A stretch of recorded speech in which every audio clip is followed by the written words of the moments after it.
It's Dr. Sass again, and I'd like to talk to you about ARA-290. But before I do that, I just want to say that ARA-290 is not FDA approved for human use, and this is not medical advice. I'm not your doctor. I'm a doctor just talking about it in general. So if you have any questions, please seek medical advice from your health practitioner. So what is ARA-290? ARA-290 is actually a very unique peptide. It's actually made a derivative of erythropoietin, which is erythropoietin is the thing that increases your red blood cells, helps you make red blood cells. But what it does do is that it's been shown to be able to have the small nerve fibers that are damaged in people who have diabetes and other injuries repaired. So basically those small nerves damaged that cause the numbness, the pain, which is related to diabetes and other neuropathies, be improved by making those nerve fibers grow again and recover. It does it through a quite complex mechanism, but basically the mechanism is decreasing inflammation and increasing the growth factors within those nerves. It decreases inflammation generally all over the body as well, so you get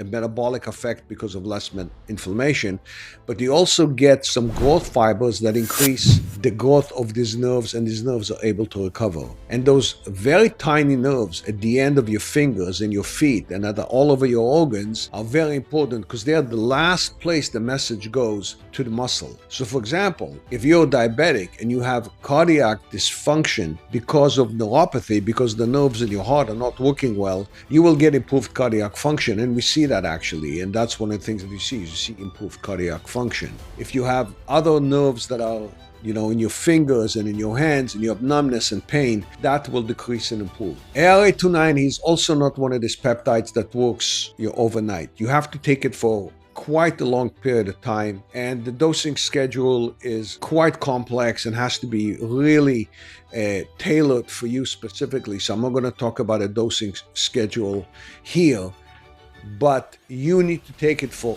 8 to 32 weeks to see an effect, because those nerves don't grow overnight. So don't expect to inject it and feel the difference in a week or 2 or 3 or even 8. It will only start after about 8 weeks, and then you have to wait quite a long time for these things to happen. ARA-290 is a promising peptide. I hope that some of you look into it. And for the practitioners out there who have patients with neuropathy who've been unable to get them improved by other methods, look into this amazing peptide.